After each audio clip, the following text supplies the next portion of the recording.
Hi students, मैं गोवर्धन शेखावत मेरे YouTube channel Shekhawat institute में आपका स्वागत करता हूं। दोस्तों, इससे पहले हम डिटर्मिनेंट के 2 पार्ट पढ़ चुके हैं। आज हम डिटर्मिनेंट के 3rd वीडियो पर आते हैं। आज के वीडियो में हम पढ़ने वाले हैं कुछ इंपॉर्टेंट प्रॉपर्टीज़ डिटर्मिनेंट से रिलेटेड। इससे पहले के वीडियो में हम 2 प्रॉपर्टी ऑलरेडी डिस्कस कर चुके हैं। आज हम 3rd प्रॉपर्टी से स्टार्ट करेंगे। देखिए, 3rd प्रॉपर्टी क्या है। Let A B any square matrix. अगर ए कोई भी स्क्वायर मैट्रिक्स हो तो उस मैट्रिक्स का डिटर्मिनेंट और उसके ट्रांसपोज का डिटर्मिनेंट हमेशा सेम आता है। इस प्रॉपर्टी का मीनिंग क्या है, इस एग्जांपल से आपको क्लियर हो जाएगा। देखिए, यहाँ पर मैंने एक एग्जांपल लिया। ये ए क्या है, A is a matrix of order 3/3 और simply order 3, it means square matrix है। अब मैं इसका डिटर्मिनेंट निकालता हूँ, तो इसमें मैंने डिटर्मिनेंट में कन्वर्ट कर दिया स्ट्रेट लाइन। अब 3 ऑर्डर की डिटर्मिनेंट सॉल्व कैसे होती है पिछले वीडियो में मैं एक्सप्लेन कर चुका हूँ, तो मैं थोड़ा शॉर्ट में डायरेक्ट लिख रहा हूँ। देखिए, +2 इसका इंटू इसमें, इसका इंटू इसमें, 5 - 3 2। सेकेंड किस में आता है, फिर माइनस में आता है। अल्टरनेट साइन चलते हैं, प्लस माइनस प्लस, इसके आगे माइनस। अब इसके रो कॉलम हटाइए तो 0 - 6, ठीक है। थर्ड फिर अगेन प्लस में, 1 के रो कॉलम हटाइए, 0 - 10, ठीक है। 2 × 2 4 + 18 - 10, 18 एंड 4 18 - 10 कर दीजिए, पहले एक ही बात है। 8 + 4 12 आ जाएगा। तो इसके डिटर्मिनेंट की वैल्यू कितनी है हमारी, 12। क्लियर। अब मैं इस मैट्रिक्स का ट्रांसपोज निकालता हूँ। देखिए, किसी भी मैट्रिक्स का ट्रांसपोज कैसे निकालते हैं, हम उसके रो को कॉलम में कन्वर्ट कर देते हैं। तो फर्स्ट रो को फर्स्ट कॉलम में कन्वर्ट कर दिया, सेकंड रो को सेकंड कॉलम में, थर्ड रो को थर्ड कॉलम में। ये इस मैट्रिक्स का ट्रांसपोज हो गया। अब इसका डिटर्मिनेंट निकाल लेते हैं। तो इसका डिटर्मिनेंट निकाला मैंने, फिर अगेन उसी मेथड से सोल्व करा। देखिए, 2 प्लस में, इसके रो कॉलम हटाया, 5 - 3 अगेन 2। ये तो 0 है, अगर यहाँ 0 लिख के सॉल्व भी करोगे 0 आना। थर्ड अगेन प्लस में आता है, +2 9 - 5 4 × 2 8 4 12 अगेन वैल्यू कितनी आई, देखिए 12 आई। क्लियर। तो किसी भी मैट्रिक्स, स्क्वायर मैट्रिक्स का डिटर्मिनेंट और उसके ट्रांसपोज का डिटर्मिनेंट, इन दोनों की वैल्यू हमेशा क्या होती है, सेम होती है। ये है हमारी 3rd प्रॉपर्टी। अब आते हैं हम 4th प्रॉपर्टी पर। देखिए, 4th प्रॉपर्टी हमारी क्या कहती है।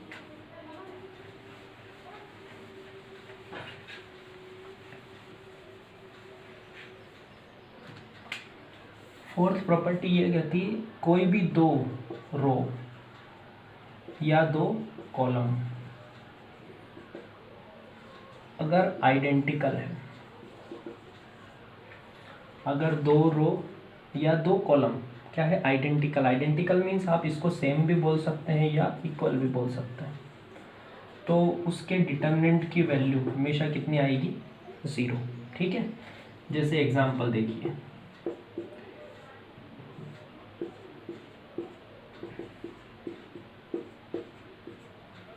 अब इस डिटर्मिनेंट को देखिए आप, इसका फर्स्ट कॉलम और थर्ड कॉलम सेम है दोनों, 2 3 7 2 3 7।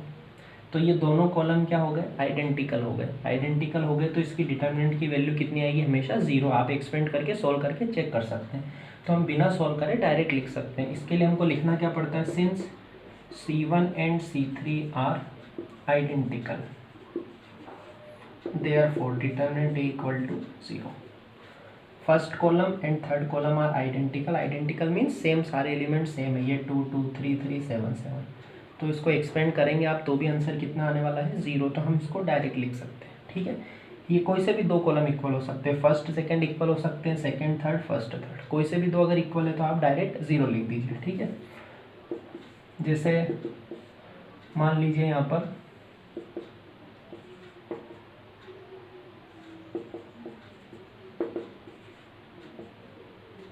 देखिए 2 रो सेम हो गए, R1 and R3 are identical. तो इसकी डिटर्मिनेंट की वैल्यू कितनी आने वाली है, डायरेक्ट 0 लिख सकते हैं हम, ठीक है। तो किसी भी स्क्वायर मैट्रिक्स में अगर उसकी 2 लाइनें, लाइन इसलिए बोल रहा हूँ, रो भी हो सकती, कॉलम भी हो सकती है, अगर 2 कॉलम या 2 रो अगर इक्वल है तो उस डिटर्मिनेंट की वैल्यू कितनी आएगी, हमेशा 0 आएगी। बिना सॉल्व करे हम डायरेक्ट लिख सकते हैं। क्लियर। ये हमारी हो गई 4th प्रॉपर्टी, ठीक है। अब हम आते हैं नेक्स्ट प्रॉपर्टी पर, 5th।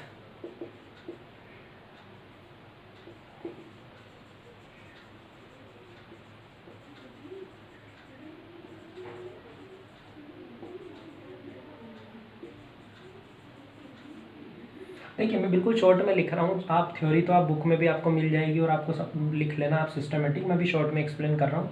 अगर किसी भी डिटर्मिनेंट की एक पूरी लाइन के सारे एलिमेंट्स जीरो हैं तो उसकी वैल्यू हमेशा जीरो आती है। देखिए जैसे ये ए है, ए मैट्रिक्स है, ए स्क्वायर मैट्रिक्स है, इस तो इसका अगर हम डिटर्मिनेंट निकालते हैं,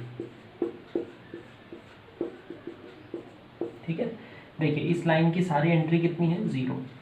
R2 के सारे एलिमेंट क्या है, जीरो। तो किसी भी रो और कॉलम, किसी भी रो और कॉलम की अगर सारी एंट्रीज कितनी हो, जीरो हो, तो उस डिटर्मिनेंट की वैल्यू आप डायरेक्ट कितनी लिख दें, जीरो, बिना सॉल्व करें। ठीक है, ये रो भी जीरो हो सकता है, कॉलम भी। सपोज ये एक डिटर्मिनेंट है,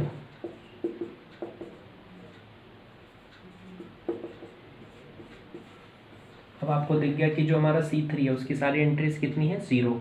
तो आप बिना इसको एक्सपेंड करें, बिना सॉल्व करें, आप डायरेक्ट क्या लिख सकते हैं, जीरो।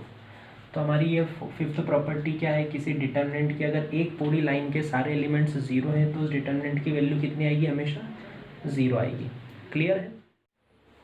देखिए नेक्स्ट प्रॉपर्टी क्या है हमारी, अगर ए बी यानी स्क्वायर मैट्रिक्स, एक कोई भी स्क्वायर मैट्रिक्स है, तो अगर हम उसके दो रो या दो कॉलम को आपस में इंटरचेंज करते हैं तो उसके डिटर्मिनेंट की वैल्यू चेंज होती है सिर्फ माइनस साइन से। इट मीन्स अगर इस डिटर्मिनेंट की, सपोज किसी डिटर्मिनेंट की वैल्यू सॉल्व करने पर 112 आती है, तो अगर मैंने उसकी दो लाइनें इंटरचेंज करी, फर्स्ट कॉलम और थर्ड कॉलम इंटरचेंज कर दिया, उसको सॉल्व करेंगे तो वैल्यू आ जाएगी -112। ये इस प्रॉपर्टी का मतलब है कि दो लाइन रो या कॉलम को चेंज करेंगे तो डिटर्मिनेंट की वैल्यू में साइन का डिफरेंस आएगा बस। देखिए इसको हम एक एग्जांपल से मैं एक्सप्लेन कर देता हूँ। ये एक डिटर्मिनेंट है, इसको हम एक्सपेंड करते, देखिए सबसे पहले ये लिखते हैं प्लस के साथ, फिर इसका इंटू इसमें, इसका इंटू 2 - 2 0, सेकेंड माइनस में आता है पर एक माइनस पहले से तो प्लस हो गया, 3 - 4, ठीक है, फिर थर्ड, फिर प्लस में 3 - 4, ये कितना है, जीरो, -1 इंटू 2 -2 -3 आया, सोल्व करने पर कितना आया, -3 डिटर्मिनेंट की वैल्यू। अब मैंने C1 और C3 को इंटरचेंज कर दिया, किसको, C1 और C3 को इंटरचेंज कर दिया, C3 को यहाँ पर लिख दिया और C1 को यहाँ पर लिख दिया। ठीक है, अब मैंने इसको जब एक्सपेंड करा और सोल्व करा तो वैल्यू कितनी आई, +3 आई। देखिए सिर्फ साइन का डिफरेंस आया, किसका डिफरेंस आया, सिर्फ साइन का। इट मीन्स आप कोई भी दो लाइनें आपस में इंटरचेंज करोगे तो आपको आगे माइनस लगाना पड़ेगा। इट मीन्स देखिए अगर सपोज आपके पास ये डिटर्मिनेंट है,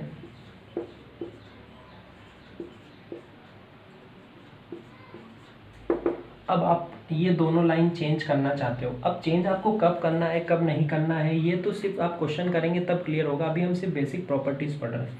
मान लीजिए आपने इन दोनों को इंटरचेंज कर दिया, ABC यहाँ लिख दिया और 2 3 7 यहाँ लिख दिया, तो आपने दो चेंज करे, इट मीन्स आपको क्या लगाना पड़ेगा, माइनस। तो इस प्रॉपर्टी का मीनिंग ये है कि आप जब भी दो लाइनें आपस में इंटरचेंज करोगे, भले कॉलम करो या रो, तो आपको आगे माइनस लगाना पड़ेगा। ये प्रोसेस आप कितनी भी बार कर सकते हैं। देखिए हमने पहले C1 C2 को इंटरचेंज करा, ठीक है, तो माइनस लगा दिया। अब आप C2 C3 को फिर से इंटरचेंज करोगे, ठीक है, सपोज आपने इन दोनों लाइनों को इंटरचेंज कर दिया तो एक माइनस फिर से आएगा, तो माइनस माइनस क्या हो जाएगा, प्लस हो जाएगा। तो आप ये स्टेप कितनी भी बार कर सकते हैं, रो के साथ भी कर सकते हैं, कॉलम के साथ भी करते हैं। जब भी आप दो रो या दो कॉलम को इंटरचेंज करेंगे तो आगे आपको क्या लगाना पड़ेगा, माइनस। आपने ये फर्स्ट थर्ड भी कर सकते हैं, फर्स्ट सेकंड, इन दोनों को चेंज करा, माइनस लगा दिया, फिर इन दोनों को चेंज करा, माइनस। कितनी बार करना है, किसको करना है, ये तो क्वेश्चन पर डिपेंड रहेगा। ठीक है, तो हमारी सिक्स्थ प्रॉपर्टी ये होती है कि जब भी दो रो या दो कॉलम को इंटरचेंज करेंगे तो आगे आपको क्या लगाना पड़ेगा, माइनस।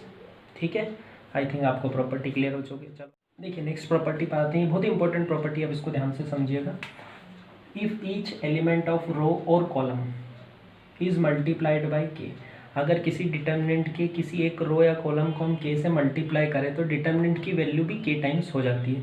इसको थ्योरी से आपको थोड़ा सा क्लियर नहीं होगा, मैं एग्जांपल बताता हूँ फिर आपको क्लियर हो जाएगा। देखिए आप ध्यान से समझिएगा। सपोज एक डिटर्मिनेंट है, ठीक है,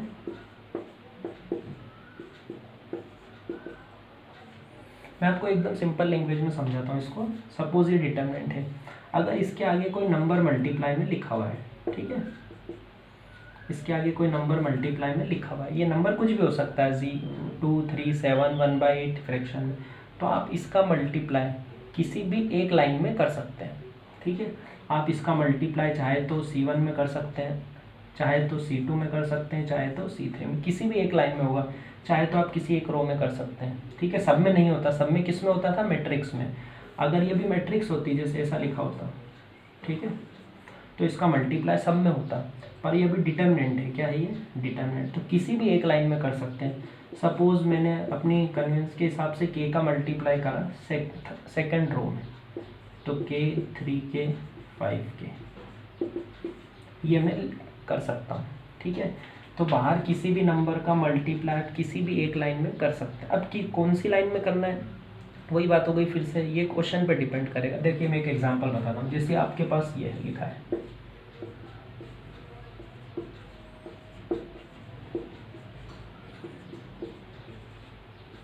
देखिए अब हमको यहाँ पर दिख रहा है कि अगर मैं a का मल्टीप्लाई सेकंड कॉलम में कर दूँ, सेकंड कॉलम में, तो a अपॉन वाला कैंसिल होगा और टर्म इजी हो जाएगी, 3 बचेगा, 9 बचेगा, 11।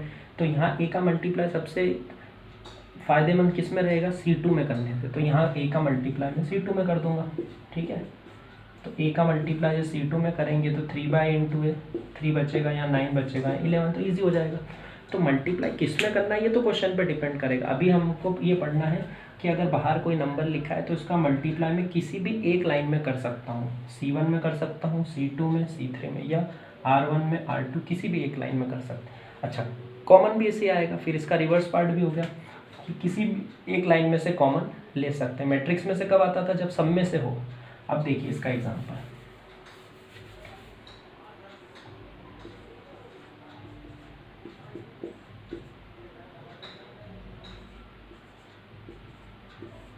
देखिए इसका रिवर्स भी ट्रू होगा।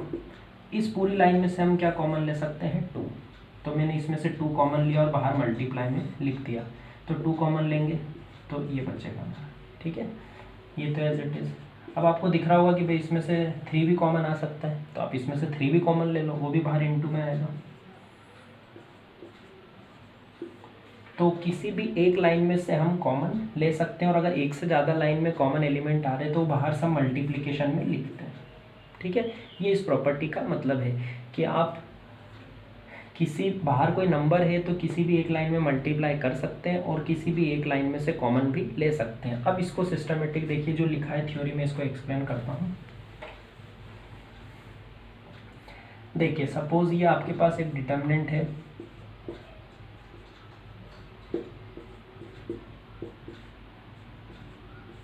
और इसको मैंने सोल्व करा। ठीक है, अब मैं थोड़ा स्पीड से कर देता हूँ। ये 2 लिखेंगे, 6 - 5 1, सेकेंड माइनस में आता है, इसके रो कॉलम हटा है, 3 - 0 3, थर्ड फिर प्लस में आता है, ये 1 - 0 1, कितना है ये 2 7 - 9 7 - 9 -2 + 2 कितना है 0 आ गया। कुछ और ले लेते हैं, नहीं तो फिर आपको एक प्रॉपर्टी एक्सप्लेन करने में थोड़ी प्रॉब्लम आएगी। देखिए मैं यहाँ पर भी 1 ले लेता हूँ, चलिए। तो 2 6 - 5 1 -3 3 3 - 5 -2, ठीक है, 7 1 -2 -1। अब ये कितना आया देखो, 2 + 6 - 7, 6 और 2 8 1 आया, कितना आया ये 1 आया। ठीक है, अब देखिए इस लाइन का मतलब क्या है, if each element of any row और column is multiplied by k. Suppose मैंने फर्स्ट कॉलम को 2 से मल्टीप्लाई कर दिया, किससे मल्टीप्लाई कर दिया, 2 से।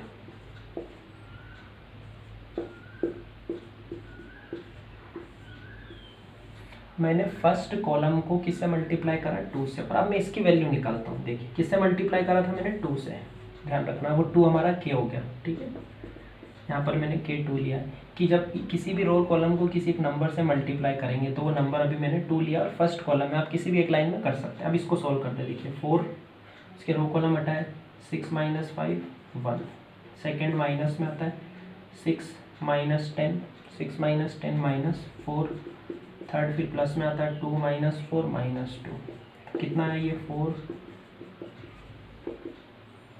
12 और 4 16 - 14 2। तो देखिए अब इस प्रॉपर्टी का मतलब समझ, किसी भी डिटर्मिनेंट की जो भी वैल्यू होती है 1i, अगर हमने किसी रो या कॉलम को किसी नंबर से मल्टीप्लाई करा, तो किससे मल्टीप्लाई करा था, 2 से, तो जो इसकी वैल्यू है वो भी उतने टाइम्स हो जाएगी। तो इसमें 2 का इंटू करे, वही वैल्यू आ रही, देखिए इंटू 2।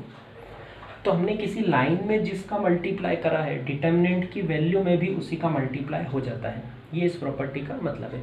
तो और शॉर्ट में मैंने आपको क्या बताया था, सिंपल आपको ये याद रखना है कि अगर बाहर कोई नंबर लिखा है तो आप किसी भी एक लाइन में उसका मल्टीप्लाई कर सकते हैं, और कॉमन भी किसी भी एक लाइन में से ले सकते हो। और एक से ज़्यादा लाइन में से अगर कॉमन आ रहे तो वो सारे बाहर लिखेंगे और मल्टीप्लिकेशन में लिखेंगे। आई थिंक आपको ये प्रॉपर्टी भी ओके स्टूडेंट्स, देखिए नेक्स्ट प्रॉपर्टी क्या है, let A B any diagonal matrix. A अगर कोई भी डायगोनल मैट्रिक्स है तो उसके डिटर्मिनेंट की वैल्यू हम कैसे निकाल सकते हैं, उसके जो डायगोनल एलिमेंट्स है उनका सीधे डायरेक्ट मल्टीप्लाई करके। देखिए बहुत सिंपल प्रॉपर्टी है। सपोज ए मैंने एक डायगोनल मैट्रिक्स लिया। अब डायगोनल मैट्रिक्स क्या होती है,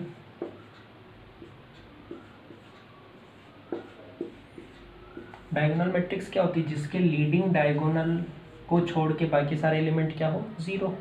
तो इसके अगर डिटर्मिनेंट की वैल्यू निकालनी है, इस मैट्रिक्स के डिटर्मिनेंट की वैल्यू, तो हमको क्या करना है, ये डायगोनल इसकी पोजीशन क्या होती है 1 1, इसकी 2 2, इसकी 3 3, 4 है तो 4 4, तो इनका मल्टीप्लाई कर दीजिए बस सीधे सीधे। ये इस डिटर्मिनेंट की आप एक्सपेंड भी करेंगे तो आना वही है, बिकॉज ये दोनों जीरो, जब आप एक्सपेंड करते तो इसको हम लिखते हैं +2, रो कॉलम हटाते इसका इंटू इसमें -0, और फिर ये दोनों जीरो हैं। तो ये सिंपल सी प्रॉपर्टी है कि अगर कोई डायगोनल मैट्रिक्स है तो उसके डिटर्मिनेंट की वैल्यू इनका मल्टीप्लाई करने से आ जाएगी। जैसे सपोज ये डायगोनल मैट्रिक्स है,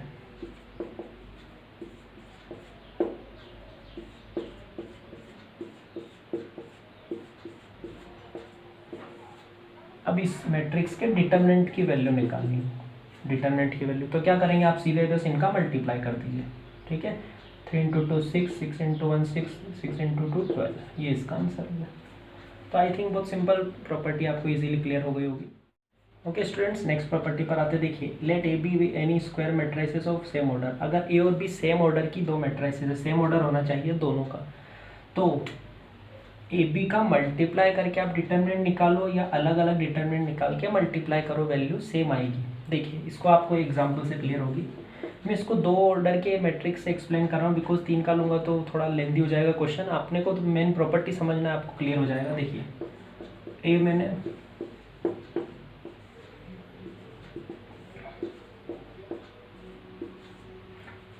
दो मैट्रिक्स ली, इसका ऑर्डर कितना है 2/2 मीन्स 2, इसका ऑर्डर 2/2, ये सेम ऑर्डर हो गया।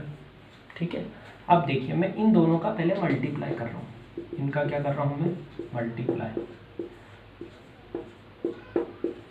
दो मैट्रिक्स का मल्टीप्लिकेशन ऑलरेडी मैं वीडियो में बता चुका हूँ मैट्रिक्स चैप्टर में। तो जो ये वीडियो मेरा फर्स्ट टाइम देख रहे हैं, इससे पहले आप मैट्रिक्स का मल्टीप्लिकेशन देख लीजिए, आपको क्लियर हो जाएगा। ठीक है, अभी मैं डायरेक्ट लिखता हूँ। देखिए मैट्रिक कैसे करते हैं, रो का कॉलम में 2 × 4 8 + 3 × 1 3। ठीक है, 2 × 1 2 + 3 × 2 6, फर्स्ट रो का दोनों कॉलम में। अब सेकेंड रो का देखिए 4 + 2 1 + 4। ठीक है, कितना आया, ये ए बी का मल्टीप्लिकेशन आ गया। ठीक है, अब मैं इसका डिटर्मिनेंट निकाल रहा हूँ। इस ये जो मैट्रिक्स है इसका डिटर्मिनेंट, यहाँ दो स्ट्रेट लाइन बनाई, यहाँ भी दो स्ट्रेट लाइन बनाई है, 11 8 6 5। इसको कैसे सोल्व करते हैं हम, इसका इंटू इसमें, बीच में माइनस, इसका इंटू इसमें, कितना आया, ये 7 आया। तो मैंने दो सेम ऑर्डर की मैट्रिक्स ली, उनका मल्टीप्लाई करा, और मल्टीप्लाई के बाद जो मैट्रिक्स आई उसका डिटर्मिनेंट निकाल दिया। अब मैं अलग अलग दोनों के डिटर्मिनेंट निकाल रहा हूँ। देखिए अलग अलग, इसका डिटर्मिनेंट क्या आएगा, 4 - 3 इट मीन्स 1। अब इसका डिटर्मिनेंट निकाल लेता हूँ।